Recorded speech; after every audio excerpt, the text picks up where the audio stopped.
কিনা? হায়রে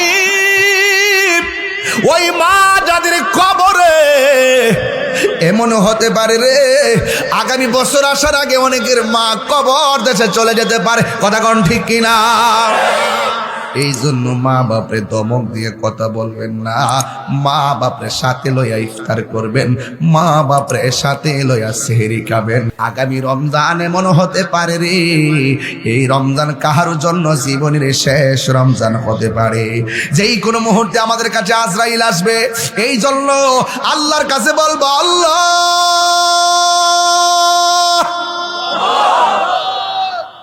ও প্রতাপীর বাবা, জবানটা খুলে বলুন আল্লাহ, তিনবার কর আল্লাহ।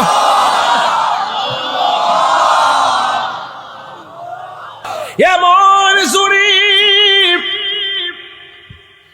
তুই পাশের মাটি আইসা চাপা মারবো রে, ডান পাশের হাড্ডি বাম পাশের হাড্ডির ভিতরে ঢুকে যাবে। আল্লাহু আকবার।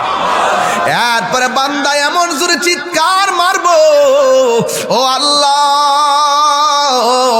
আগে যদি জানতাম বেনামাজি হইয়া কবর আইলি এমন ভাবে মাটি চাপা মাইরা হাড্ডি গুড়াইয়া বানায় ফেলাইব, এমন জানলে জীবনে কোনোদিন নামাজ ছাড়তাম না। ও আল্লাহ আর পারি না, আর সহ্য হয় না, আর কত মারবা, আর পারি না। আল্লাহ গো একবার আবার দুনিয়াতে পাঠাও, আর নামাজ ছাড়ব না। একবার দুনিয়াতে আবার পাঠাও, আর রোজা ছাড়ব না।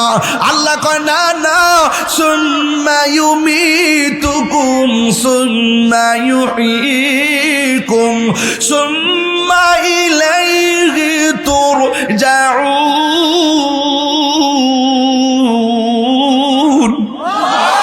না না, মরণের পরে জীবন দেওয়া হবে, আর মরণ দেওয়া হবে না। আমি আল্লাহর কাছে চলে এসেছো, আর ফিরে যাওয়া যাবে না। এই কান্নার আওয়াজ পৃথিবীর কেউ শুনবে না, শুধু মায়ের আর মার। আমার নবী বলেন, এই কান্নার আওয়াজ যদি দুনিয়ার মানুষ শুনতো, কানের পর্দা ফাইটা বেহুশ হইয়া চিৎকার মেরা পইরা থাকতো। কবরবাসী এমন ভাবে কান্দে, আমার যদি কান থাকতো। আল্লাহ কয়, ওয়া মা ইয়াওয়ালাল আমওয়াত ইন্নাল্লাহা লা ইউসমিউ মান ইয়াশা। আল্লাহ রাব্বুল আলামিন বলেন, যারা মুর্দা যারা জিন্দা তারা এক হতে পারে না। আল্লাহ যারা ইচ্ছা করে তারে কবরের আযাব শোনার ক্ষমতা দান করে। এই কবর আযাব কেউ শুনে না রে, মানুষ শুনে না, মানুষ শুনে না। মানুষ যদি শুনতো প্রতাপীর গুরুস্থানে কেমনে চিৎকার পারতেছে, আল্লাহু আকবার কর না কেন? বাঁচাও, আর পারি না, আর সহ্য হয় না। আল্লাহু আকবার। এই কান্নার আওয়াজ কেউ শুনে না। যদি শুনতো আবার গাঞ্জা খাইতো, যদি শুনতো আবার সুদ খাইতো, যদি শুনতো আবার বেনামাজ হয়ে ক্যারাম বোর্ড খেলতো, যদি শুনতো আড্ডা মারতো না। ওরা সব সময় কুল ইন্না সলাতি ওয়া নুসুকি ওয়া মাহইয়ায়া ওয়া মামাতি লিল্লাহি রাব্বিল আলামিন, জীবন মরণ সব আল্লাহর জন্য কুরবানি করে দিত। হাত তুলে বলুন ঠিক না? বাড়ি ঘরে আগুন লাগলে ফায়ার সার্ভিস এসে আগুন নিভায়, আর কবরের ভিতরে জাহান্নামের আগুন থাকলে দুনিয়ার কেউ জানে না। কবর কবর কেউ রাখতে পারবে না খবর। এই জন্য ওই ঘরটাতে যাওয়ার আগে নামাজের মালা গলায় লাগাতে হবে, ওই ঘরে যাওয়ার আগে রোজার মালা গলায় লাগাতে হবে। আমার নবী আপনার নবী বলেন, এই কবর বড় সাংঘাতিক জায়গা। এই কবরটা হলো আখিরাতের প্রথম মঞ্জিল, আখিরাতের প্রথম মঞ্জিল। এই কবর যার ভালো হয়ে যাবে, হাসরের ময়দান তার ভালো হয়ে যাবে। কবরে যে ধরা খায়া যাইব, হাসরের ময়দানেও সে ধরা খায়া যাবে। যাবে। এই জন্য কবরের কথা চিন্তা করে রাতের বেলা আল্লাহর কাছে বলবেন। এই যে রমজান মাসটা আসে, অনেকে সারা রাত মোবাইল চালায় ফজর পর্যন্ত চলে না, না, শেষ রজনীতে একটু 4 রাকাত 8 রাকাত তাহাজ্জুদের নামাজ পড়বেন।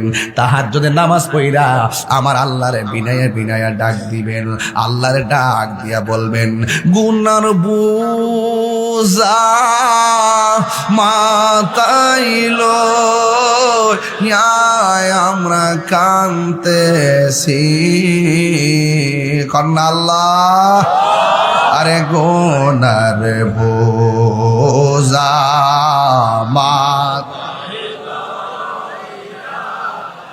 কানতেছি, মাফ করে দাও মাহবুব আল্লাহ লাগি, মাফ করে দাও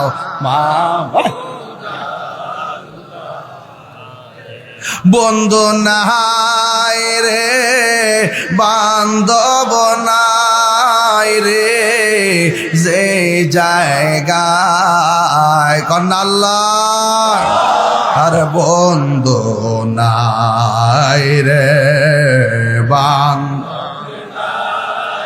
রে, যে জায়গায় সেই জায়গার বন্ধু নবী মুস্তাফা, সেই জায়গার বন্ধু নবী মুস্তাফা। এইভাবে তাহাজ্জুদ নামাজের টাইমে দুইটা হাত তুলে আল্লাহর কাছে যখন গুনাহ মাফ চাইবেন, ওই কঠিন সময়ে আমার আল্লাহ রাব্বুল আলামিন আমাদের সবার গুনাহ মাফ করতে পারে কি পারে না? এই জন্য আমি বলেছিলাম যে যাই করুন না কেন একদিন কবরে চলে যেতে হবে।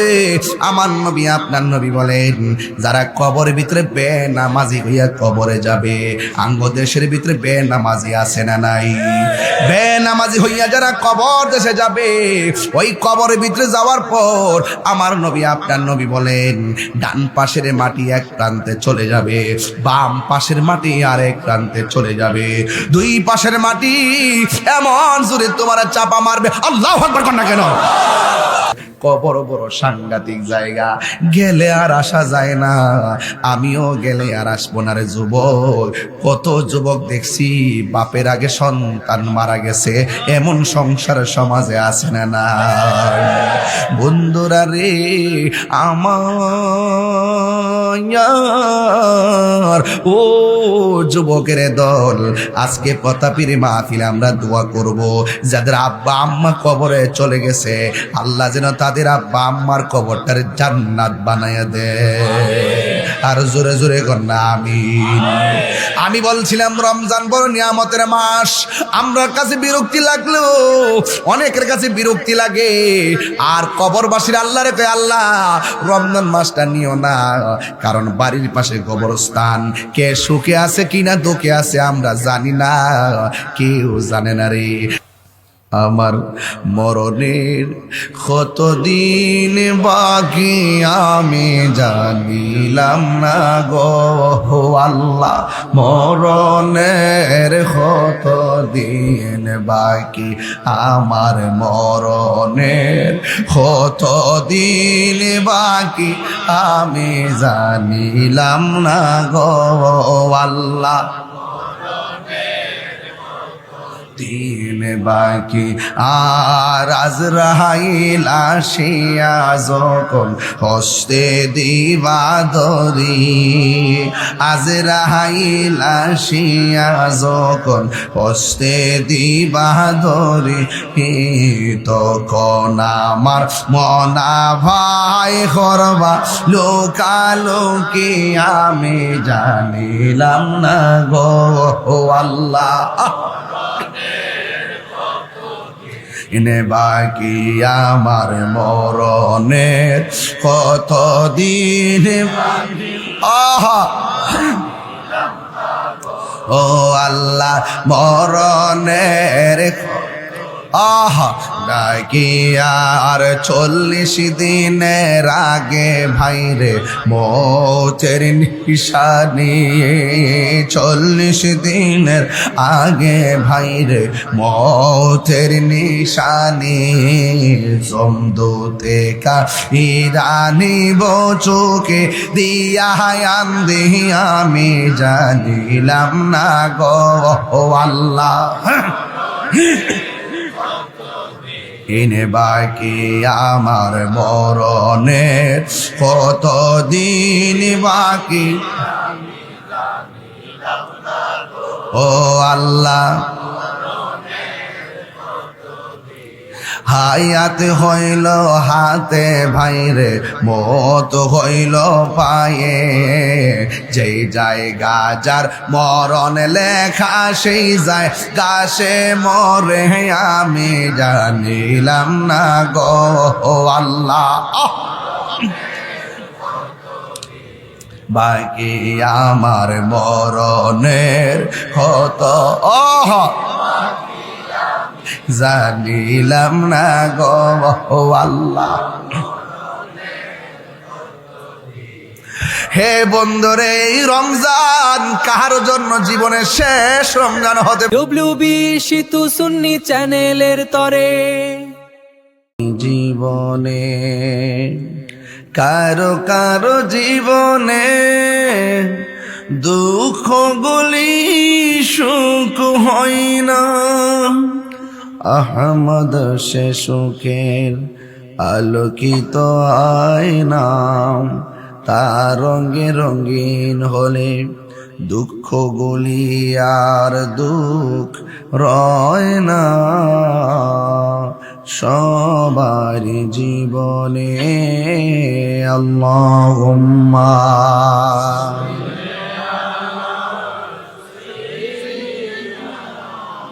مولانا محمد وعلى آل سيدنا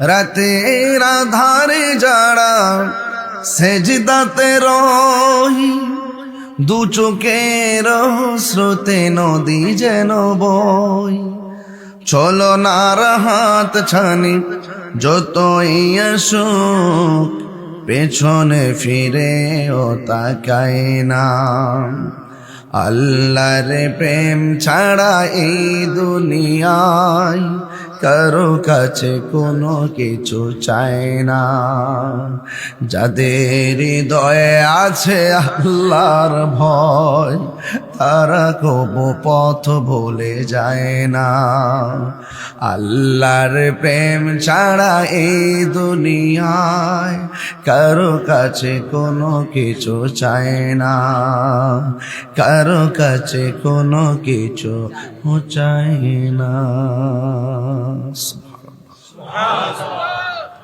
আজ মুশান মাহফিলের সম্মানিত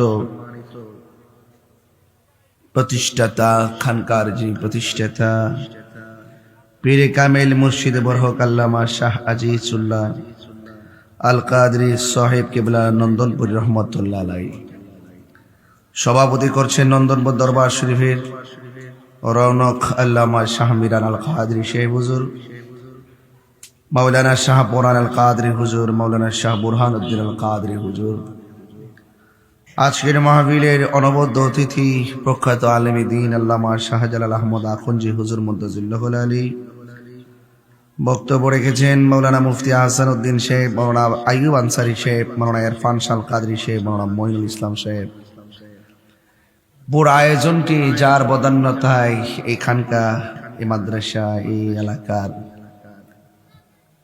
আলোক বর্তিকা হিসেবে যিনি তরিকতের আঞ্জাম দিয়ে আসছেন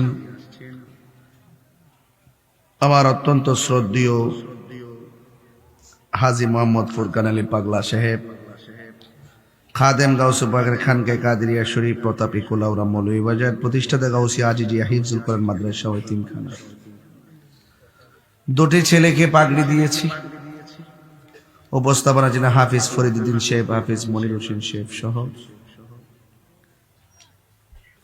দুটি ছেলে আজ পাগড়ি পেয়েছে কোরআনের পাখি, আর এই মাসটাই হলো কোরআন নাজিলের মাস। সুবহানাল্লাহ বলতেন না? যেই মহান রব্বে করিম আমাদের সকলকে মাহফিলে এনেছেন, শুকরিয়াতান পড়ুন আলহামদুলিল্লাহ। লাখ কোটি দরুদ ও সালাম ওই নবীজি নূরানি কদম মোবারকে, যিনি হায়াতুন নবী, নূর নবী, গায়েবের খবর দেনেওয়ালা, হুজুরে পুর নূর সাল্লাল্লাহু আলাইহি ওয়াসাল্লামের উম্মত হিসেবে আল্লাহ পাক আমাদের সকলকে কবুল করেছেন। এই জন্য শুকরিয়াতান সকলে আবারও পড়ি আলহামদুলিল্লাহ। ভাইরা আমার, আমি আপনাদের খেদমতে যতটুকু আলোচনা করব, যেহেতু রমাদানুল মোবারক, দরবারে কিছু খাস খাস কাজও আছে, তাখাসসুস অনেক জিকির আজকাল আছে, আমার ওয়াজের পরে আদায় করা হবে, সেহরি আছে, সবকিছু মিলিয়ে আমি আপনাদের সাথে আলোচনা করি। এখান থেকে আমি সোজা ঢাকা চলে যাব। তো যে মহান আল্লাহ পাক প্রতি বছর আমাকে এখানে আনেন, শুকরিয়া আদায় করি। আপনারা যারা আসেন সবাই মহব্বতে পড়ুন আলহামদুলিল্লাহ।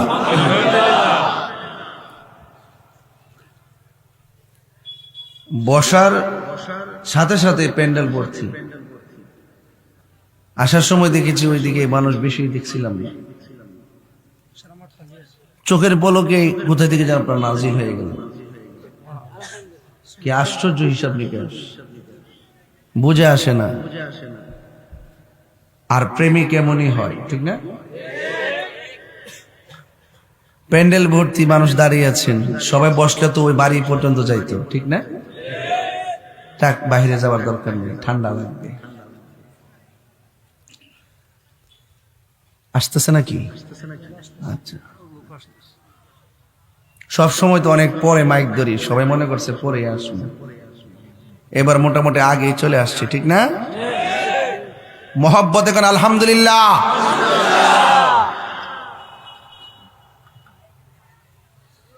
বসে বলুন। এই মাসটা হলো কোরআন নাজিলের মাস।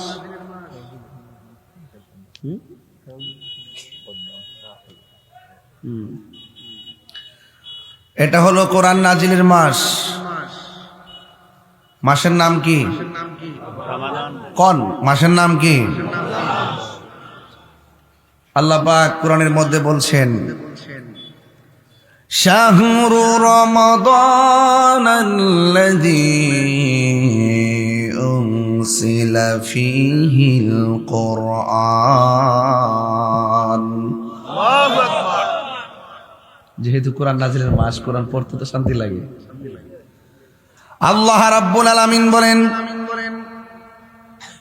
এই রমজান মাসটা এমন একটা মাস, যেই মাসটা হলো কোরআন নাজিলের মাস।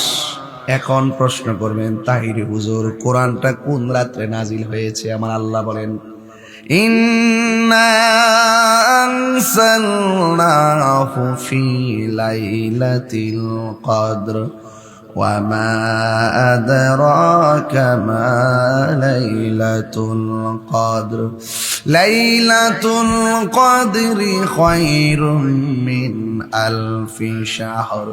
আল্লাহ রাব্বুল আলামিন বলেন, রমজান মাসটা হলো কোরআন নাজিলের মাস। আর আমি আল্লাহ রাব্বুল আলামিন, নিশ্চয় আমি আল্লাহ কোরআনকে নাজিল করেছি রমজান মাসের 26 তারিখ দিবাগত রাত্রে, যেই রাত্রকে আমার আল্লাহ লাইলাতুল কদরের রাত বলে দিয়েছে। আল্লাহ রাব্বুল আলামিন বলেন, ওয়া মা আদরাকা মা লাইলাতুল কদর। ও বন্ধু, আপনি জানেননি লাইলাতুল কদরের রাতটা কেমন? আপনি জানেননি লাইলাতুল কদর কি? আল্লাহ নিজে তাফসীর করেন, আল্লাহ নিজে বলেন, লাইলাতুল কদরি খায়রুম মিন আলফি শাহর। লাইলাতুল কদর হলো এমন একটা মাস, এমন একটা রাত, যেই রাত্রটা হাজার হাজার মাসের চাইতে আরো উত্তম। তানাজ্জালুল মালাইকাতু ওয়ার রূহ। এই রাত্রে আল্লাহর পক্ষ থেকে জিবরাইল আমিন কাবা ঘরের উপরে এসে নাজিল হয়ে যায়। হাতের মধ্যে 4টা পতাকা থাকে। জোরে জোরে কি সুবহানাল্লাহ বলা যাবে না?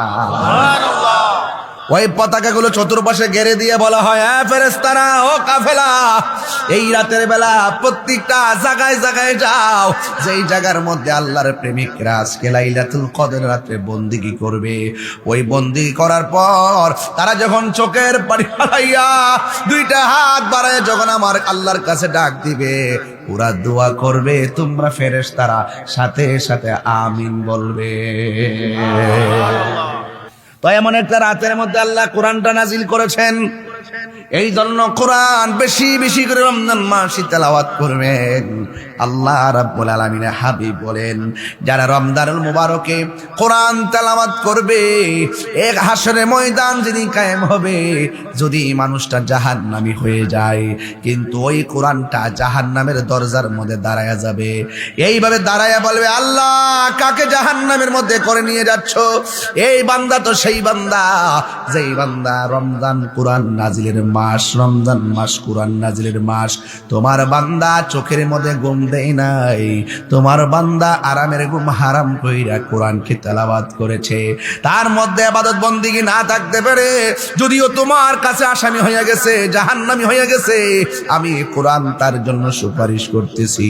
আল্লাহর হাবিব বলেন, যখন হাসরের মাঠে রমজান মাসে যারা কোরআন তেলাওয়াত করেছে, ওই কোরআনটা যখন রমজানে দোহাই দিয়ে কোরআনটা দাঁড়ায়া যাবে, আল্লাহ রাব্বুল আলামিন এই কোরআনের সুপারিশের কারণে তেলাওয়াতকারীর জাহান্নামের রাস্তা ঘুরায়া জান্নাতে ঢুকাইয়া দিবে।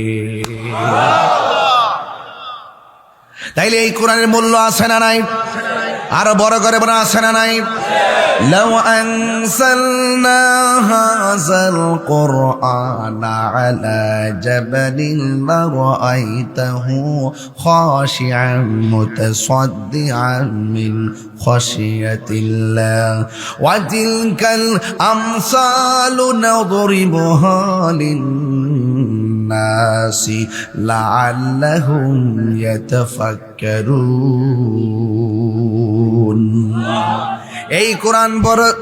এই কোরআনটা বড় ভারী জিনিস। পাহাড় নিতে রাজি না, পর্বত নিতে রাজি না। এত পাওয়ারফুল কোরআনটা 7টা পদ্ধতির মাধ্যমে যার সিনার মধ্যে আল্লাহ ঢেলে দিয়েছেন, তিনি অন্য কেউ না, তিনি হলো রাহমাতুল লিল আলামিন। আল্লাহ বলেন, এই কোরআনটা আমি নাজিল করেছি, এই কোরআনকে হেফাজতের দায়িত্ব আমি আল্লাহ কাউকে দেই নাই। আল্লাহ রাব্বুল আলামিন কোরআনে বলে দিয়েছেন, ইন্না নাহনু নাযালনা যিকরা ওয়া ইন্না লাহু লাহাফিজুন। আল্লাহ রাব্বুল আলামিন বলেন, নিশ্চয়ই আমি কোরআনকে নাজিল করেছি, কোরআন হেফাজতের দায়িত্ব আমি আল্লাহ কাউকে দেই নাই। আল্লাহ রাব্বুল আলামিন বলেন, ও পৃথিবীর মানুষ, এই কোরআনের হেফাজতের দায়িত্ব আমি আল্লাহ নিজের হাতে রেখে দিয়েছি। এই জন্য কোরআন হেফাজতের মালিক কে? তাইলে এখন আল্লাহরে বলি, আল্লাহ এই কোরআন হেফাজতের মালিক তো তুমি। দুনিয়াতে যে কোরআনটা আছে, এই কোরআনটা একদিন তো উড়ে যাবে। এই কোরআনটা তো মানুষের পেশ থেকে ছাপানো। এই কোরআনের হাকিকত কি? কয়েক কোরআনের হাকিকত হলো, যখন আল্লাহ কোরআনটা নবীর উপরে নাজিল করেছেন, আল্লাহর হাবিবে জায়গায় জায়গায় কোরআনটা লিখে রেখেছেন, গাছের পাতায় লিখে রেখেছেন, চামড়ার মধ্যে লিখে রেখেছেন, বিভিন্ন জায়গায় লিখে রেখেছেন। একদিন আল্লাহর হাবিব বলে, ও উসমান, ও উসমান, খন্ড খন্ড কোরআনগুলোকে একত্রে করো, আর বাকি যা আছে সব জ্বালাইয়া দাও। এবার যার মাধ্যমে কোরআনটা খন্ড খন্ড কোরআনকে একত্র করে একটা পাণ্ডুলিপি করেছেন, তার নাম হলো হযরত উসমান যুন্নুরাইন, যাকে বলা হয় জামিউল কোরআন, কোরআন একত্রকারী। জামিউল মানে ইসমে ফাইলের সিগা একত্রকারী। ওই কোরআনকে একত্রকারী হলো উসমান যুন্নুরাইন। উসমান যুন্নুরাইন কোরআনকে একত্র করেছেন নবীর হুকুমে। এখন প্রশ্ন করবেন, হুজুর উসমান যুন্নুরাইন কে? উসমান জুন্নুরাইনকে চিনেন না, যার কাছে আমার নবী দুইটা কন্যাকে বিয়ে দিয়েছেন। একটা কন্যার নাম হবে কুলসুম, আর একটা কন্যার নাম হলো রুকাইয়া। আল্লাহর হাবিব সাল্লাল্লাহু আলাইহি সাল্লাম বলেন, পৃথিবীর মানুষ, আমার দুইটা মেয়েকে আমি উসমানের কাছে বিয়ে দিয়েছি। আমার যদি আর একটা মেয়ে থাকতো, আমি সেই মেয়েটাকে আমার উসমানের কাছে বিয়ে দিতাম। সেই উসমান যাকে বলা হয় জামিউল কোরআন, কোরআন একত্র করেছেন যিনি, সেই উসমান সাধারণ কেউ না। সেই উসমান যাকে যুন্নুরাইন বলা হয়, যিনি দুই নূরের অধিকারী। চিৎকার মেরে বলুন না সুবহানাল্লাহ। ওই কোরআনটা একত্র করেছেন। এরপরে ধারাবাহিকভাবে কোরআন সংগ্রহ করার জন্য তখন কাগজে তখন হাতে লিখেছেন সব কোরআন, লিখে লিখে সব ছড়াইয়ে দিয়েছেন। যুগের তালে, আধুনিকতার তালে কোরআন এখন প্রেসের মাধ্যমে লক্ষ লক্ষ কোরআন বিলি হচ্ছে। এই পৃথিবীর মধ্যে সবচেয়ে বেশি গ্রন্থ যে বিলি হয়, এই গ্রন্থের নাম হলো আল কোরআন। এই পৃথিবীর মধ্যে সবচেয়ে বেশি যে কিতাবটা তেলাওয়াত করা হয়, ওই কিতাবের নাম হলো আল কোরআন। জোরে জোরে কি সুবহানাল্লাহ বলা যাবে না? সন্দেহ আছে? যালিকাল কিতাবু লা রাইবা ফীহি হুদাল লিল মুত্তাকিন। এই কোরআনটা এমন একটা কোরআন, যে কোরআনের মধ্যে যাররা পরিমাণ কোনো সন্দেহ নাই। এখন চামড়া থেকে গাছের পাতা, গাছের পাতা থেকে লতা পাতা, লতা পাতা থেকে চোখের তালে কাগজের মধ্যে কোরআন লিপিবদ্ধ। এরপরে কোরআনকে প্রশ্ন করি, কোরআন তোমার আসল, তুমি তো দুনিয়ার ফটোকপি, এখন মূল কপিটা কোথায় আছে? কোরআন বলতেছেন, বাল হুয়া কুরআনুম মাজিদুন ফি লাউহিম মাহফুজ। দুনিয়ার কোরআন ফটোকপি, যেই জায়গার মধ্যে আসল কোরআনটা অঙ্কন করে রাখা হয়েছে, যেই জায়গায় কোরআনের বাড়ি, ওই জায়গার নাম হলো লাউহে মাহফুজ। আল্লাহু আকবার বলেন না কেন? এই জন্য কোরআনের মধ্যে কোনো সন্দেহ আছে? কোরআন নাজিলের মাসের নাম কি?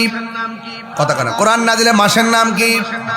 শাহরু রমাদান আল্লাযী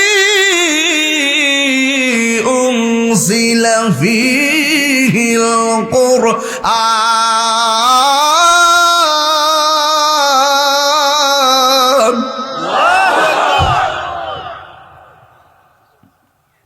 আল্লাহ রাব্বুল আলামিন বলেন, এই কোরআন নাজিলের মাস হলো রমজান।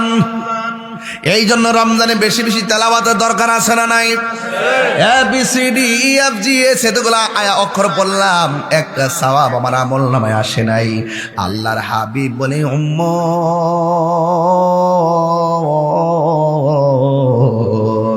এই কোরআনের একটা অক্ষর যদি তোমরা তেলাওয়াত করো, আমার আল্লাহ তোমাদের আমল নামায় 10টা নেকি দান করে দিবে। কয়টা নেকি? 10টা নেকি দান করে দিবে। এই জন্য আমার দেশের ভিতরে কোরআন তেলাওয়াতের সংখ্যা কমতেছে। মহিলারা বেশি বেশি কোরআন খতম করে রমজানে, পুরুষ কোরআন ধৈর্যও দেখে না। এই জন্য আমার নবী, আপনার নবী বলেন, যদি কেউ মহব্বতে একবার সূরা ইখলাস পড়ে, আমার আল্লাহ তার আমল নামায় 10 পারা কোরআন তেলাওয়াতের সওয়াব দিয়ে দেয়। আমার যুবক ভাইরা, মনোযোগ দিতে হবে আমার দিকে। এরপরে আল্লাহর হাবিব বলেন, কেউ যদি মহব্বতে 2 বার সূরা ইখলাস তেলাওয়াত করে, তার আমল নামায় 20 পারা কোরআনের সওয়াব দিয়ে দেয়। কেউ যদি 3 বার সূরা ইখলাস তেলাওয়াত করে, আল্লাহ রাব্বুল আলামিন তার আমল নামায় পুরা গোটা কোরআন তেলাওয়াতের সওয়াব দিয়ে দেয়। সবাই আমার সাথে পড়বেন নি? সবাই আমার সাথে পড়ুন, কুল হুয়াল্লাহু আহাদ আল্লাহুস সামাদ লাম ইয়ালিদ ওয়া লাম ইউলাদ ওয়া লাম ইয়াকুল লাহু কুফুয়ান আহাদ। সবাই দিল কইলা বলুন, কুল হুয়াল্লাহু আহাদ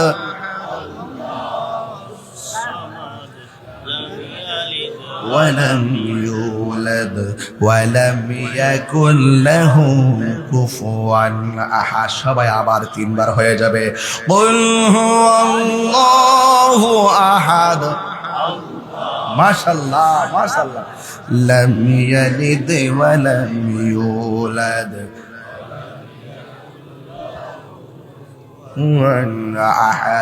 এই সূরা ইখলাসটা 3 বার পড়লাম। কেউ যদি 3 বার সূরা ইখলাস মহব্বতে পড়ে, আল্লাহ রাব্বুল আলামিন তার আমলনামায় গোটা কোরআন শরীফ তেলাওয়াতের সওয়াব দিয়ে দেন। কয়বার? আমার নবী আপনার নবী বলেন সূরা ইখলাসের ফজিলত অনেক বেশি। সূরা ইখলাসের তেলাওয়াত যারা সকালবেলা 11 বার পড়বে, সন্ধ্যাবেলা 11 বার পড়বে, আল্লাহর হাবিব বলেন এই সূরা ইখলাস যারা সকাল ফজরের পরে 11 বার পড়ে, মাগরিবের নামাজের পরে 11 বার পড়বে, আল্লাহ রাব্বুল আলামিন তার জন্য জান্নাতে একটা বালাখানা বানায়া দিবে। এই সূরা ইখলাসটা আরো সওয়াব আছে, আরো ফজিলত আছে। আল্লাহর হাবিব বলেন সূরা ইখলাস পড়লে শুধুমাত্র তার নিজের সওয়াবই হয় না, যিনি সূরা ইখলাসটা তেলাওয়াত করবে তার বাবা মার গুনাহগুলো আমার আল্লাহ মাফ করে দেয়। আল্লাহু আকবার। ইয়া রাসূলুল্লাহ আহলে সুন্নাত ওয়াল জামাত জিন্দাবাদ জিন্দাবাদ। আর কোরআনের আলো ঘরে ঘরে জালো। হযরত পীর মুফতি গিয়াসউদ্দিন সাহেব জিন্দাবাদ।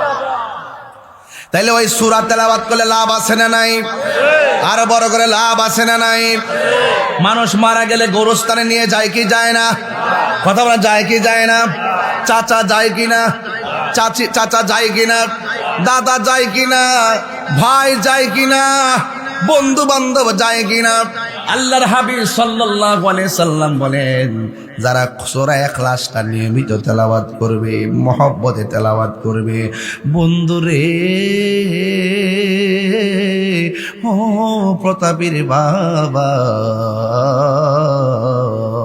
যখন মাইয়েরটারে গুরুস্থানে নিয়ে যাবে, আপনজন পাশে পাশে যাইয়া দাঁড়াইয়া যাবে। ওই কঠিন মুসিবতে কেউ যাবে না, আপনজন কেউ যাবে না, ব্যবসা বাণিজ্য নিয়ে ব্যস্ত। আল্লাহর হাবিব বলেন যারা সূরা ইখলাস মহব্বতে তেলাওয়াত করবে, সূরা ইখলাসের সঙ্গে যার মহব্বত ছিল, সে যখন মারা যাবে, তার যখন গুরুস্থানে নেওয়ার আগে জানাজার ময়দানে নেওয়া হবে, সূরা ইখলাস কুল হু আল্লাহর যারা মহব্বত করে, তার জানাজায় শুধুমাত্র প্রতিবেশী যাবে না, আল্লাহর হাবিব বলেন স্বয়ং আসমান থেকে হযরতে জিবরাইল আর মিকাইল জানাজার ময়দানে হাজির হয়ে যাবে। হাত তুলে কোন আল্লাহু আকবার। এমন একটা জানাজা আমরা চাই কি চাই না? আমি কি সূরাটা বেশি কঠিন বলেছি নাকি? অনেক সহজ একটা সূরা, সবাই মহব্বতে আমার সাথে বলেন কুল হুয়াল্লাহু আহাদ।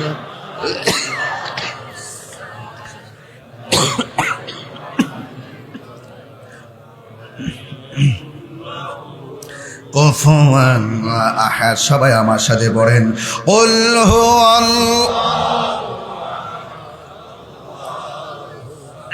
লিখে রাখো ইউলাদ ওয়া লাম ইয়াকুল লাহু কুফুয়ান আহাদ। এই সূরা তেলাওয়াতের দরকার আছে না নাই? আম্মা জান খাদিজাতুল হযরত মা ফাতেমা যোহরা রাদিয়াল্লাহু তাআলা আনহা, উনি সব সময় সকালবেলা 11 বার সূরা ইখলাস পড়তেন, মাগরিবের নামাজের পরে সূরা ইখলাস 11 বার পড়তেন। আল্লাহর হাবিব বলেন ও ফাতেমা তুমি কি আর সূরা পাও না? শুধুমাত্র এই সূরাটা বেশি বেশি তেলাওয়াত করো। ফাতেমা বলে ইয়া রাসূলুল্লাহ, এই সূরাটারে আমি ফাতেমা বড় ভালোবাসি। আল্লাহর হাবিব বলেন কিয়ামত পর্যন্ত যারা এই সূরাটা এইভাবে তোমার মতো আমল করবে, আমি রাসূল বলে দিয়ে গেলাম আমার আল্লাহ তার জন্য জান্নাতে একটা বাড়ি বানায়া দিবে। আল্লাহু আকবার বলেন, আল্লাহু আকবার। অনেকের অভাব আছে না নাই? কথা কোন না আসেনি? অনেকের অভাব আছে না নাই? আল্লাহর হাবিব বলেন যারা এই সূরা ইখলাসটা মহব্বতে তেলাওয়াত করবে, আল্লাহ রাব্বুল আলামিন তার অভাবটাকে কাটিয়ে দিবে, ঘরের ভিতরের বালা মুসিবত দূর করে দিবে। এই জন্য সূরা ইখলাসের মহব্বত করে তেলাওয়াত করবেন। আল্লাহর হাবিব বলেন, সূরা ইখলাসটা যারা 3 বার মহব্বতে তেলাওয়াত করবে তার আমলনামায় 1 খতম কোরআনের সওয়াব দিয়ে দেওয়া হবে। আল্লাহু আকবার। এই জন্য কোরআন নাযিলের মাসের নাম কি? আরো বড় করে নাম কি? রমাদান আল্লাযী উনসিলা ফীহিল কুরআন। আল্লাহ রাব্বুল আলামিন বলেন, নিশ্চয়ই এই কোরআনটা নাযিলের মাস হলো রমজান মাস। এই জন্য রমাদান মুবারকে বেশি বেশি করে তেলাওয়াত করবেন। আমার ভাইয়েরা, অনুরোধ করে বলে দিয়ে যাই, রমজান মাসটা যখন শুরু হবে, এই রমজান মাসটা শুরু হওয়ার সময় আল্লাহ রাব্বুল আলামিন ডাক দিয়ে বলেন, ও বান্দারা, তোমরা কে আসো আমি আল্লাহর কাছে চাও? আপনারা জবান খুলে বলেন, দেওয়ার মালিক কে? জনম জনম যদি গাহি তোমার মহিমা গাওয়া শেষে হবে নাহি। সবাই জনম জনম যদি গাহি তোমার মহিমা গাওয়া শেষে হবে নাহি। দয়া করো মায়া করো করো ও হে দয়াবান, তুমি রহমান,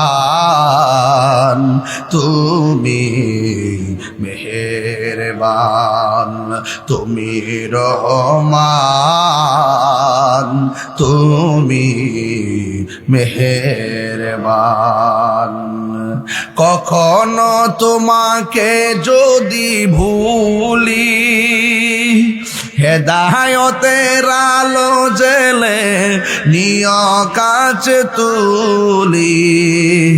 কখনো তোমাকে যদি ভুলি, হেদায়তের আলো জেলে নিয় কাছে তুলি। ঠাই দিও গো প্রভু, ঠাই দিও গো প্রভু, তুমি দয়াবান, তুমি রহমান, তুমি মেহেরবান, তুমি রহমান, তুমি মেহেরবান। এইগুলো কোরআনের 2টা পাখিরে পাগড়ি পরাই, সেই জন্য কোরআনের কথা বললাম। কোরআন নাযিলের মাসে কোরআনের কথা বললাম। প্রতি নামাজের ভিতরে কোরআন তেলাওয়াত আছে না নাই? আরো বড় করে আছে না নাই? নামাজের ভিতরে কোরআন তেলাওয়াত যখন পড়েন, আপনি তো মনে করতেছেন পৃষ্ঠার কোরআন তেলাওয়াত করতেছেন, আপনি তো মনে করতেছেন লাওহে মাহফুজের কোরআন তেলাওয়াত করতেছেন। আমার নবী বলেন, না না না না, তোমরা যদিও দেখতেছো কোরআন তেলাওয়াত শোনা যায় রে, তোমরা যদিও লাওহে মাহফুজের কোরআন তেলাওয়াত করতেছো, হাকিকত শুননা যাও। আল্লাহর হাবিব বলেন, না না, তোমরা শুধুমাত্র কোরআন তেলাওয়াত করছো না, বান্দা যখন নামাজে কোরআন তেলাওয়াত করে স্বয়ং ডাইরেক্ট আমার আল্লাহর সঙ্গে কথা বলে। কার সঙ্গে কথা বলি?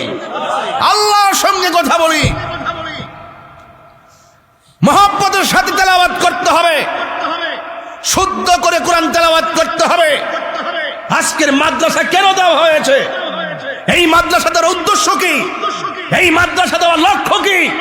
একটাই লক্ষ্য, আপনার সন্তান শুদ্ধ করে কোরআন তেলাওয়াত শিখবে, এই কোরআন অনুযায়ী নিজের জীবনকে গঠন করবে, নিজের সিনাকে কোরআনের আলো দিয়ে আলোকিত করবে। হাত তুলে বলুন, ঠিক কিনা বলুন। এই মাদ্রাসা কেন দেওয়া হয়েছে? আপনার সন্তানদের জন্য দেওয়া হয়েছে। আপনার সন্তান কোরআন পড়বে, আপনার সন্তান কোরআন মতো নিজের জীবনকে গঠন করবে। এই জন্য বলুন, এই মাদ্রাসা এলাকায় দরকার ছিল কি ছিল না? এখন মাদ্রাসা করা হলো, ছাত্র যদি না দেন মাদ্রাসা দেওয়ার সার্থকতা হবে? স্কুল কলেজের সৌন্দর্য হলো ছাত্র, মসজিদের সৌন্দর্য হলো মুসল্লি, ওয়াজ মাহফিলের সৌন্দর্য হলো শ্রোতা, ঠিক কিনা? মাদ্রাসা দেওয়া হলো আপনাদের জন্য, আপনার উচিত আপনার সন্তানকে দেওয়া, আপনার উচিত আপনার নাতিকে দেওয়া, আপনার উচিত এই মাদ্রাসায় সহযোগিতা করা। দরকার আছে কিনা? একটু বয়স হয়ে গেলে কিন্তু আর পড়ার জন্য সুযোগ পাবেন না। কোরআন সবসময় পড়া যায় না বাবা। এক উপযুক্ত সময় যদি না পারেন, বয়স একটু হয়ে গেলে লজ্জায় আর সুযোগ পাবেন না। আজীবন কোরআন থেকে আপনি দূরে চলে গেলেন, অথচ মৃত্যুর আগ পর্যন্ত এই কোরআন আপনার কাজে লাগবে, নামাজের দাঁড়ালেই তেলাওয়াত লাগবে।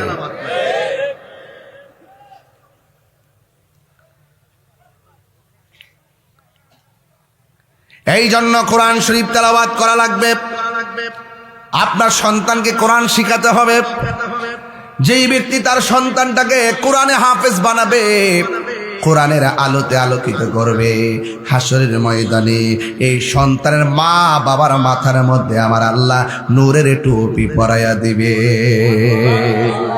লাভ আসেনি? লাভ আসেনি? আজকে দুইটা ছেলে হাফেজ হয়েছে, সে যদি কোরআন তেলাওয়াত হাফেজ হওয়ার পরে এই কোরআন অনুযায়ী তার জীবনটাকে গঠন করে আমল করতে পারে, হাসরের ময়দানে একটা হাফেজ 20 জনকে সুপারিশ করে জান্নাতে নিতে পারবে। তা আপনি তার মাথায় হাত বুলাইলে সে আপনাকে বলবে না, আপনি তাকে খাওয়ালে সে আপনাকে বলবে না, আপনি তাকে একটা ড্রেস দিয়ে উপকার করলে সে আপনাকে বলবে না। দরকার আছে কিনা? আরো যারা দরকার আছে কিনা? কোরআনের সুর মাঝে শুনেছি যে নাম, আজানের সুর মাঝে শুনেছি ও নাম।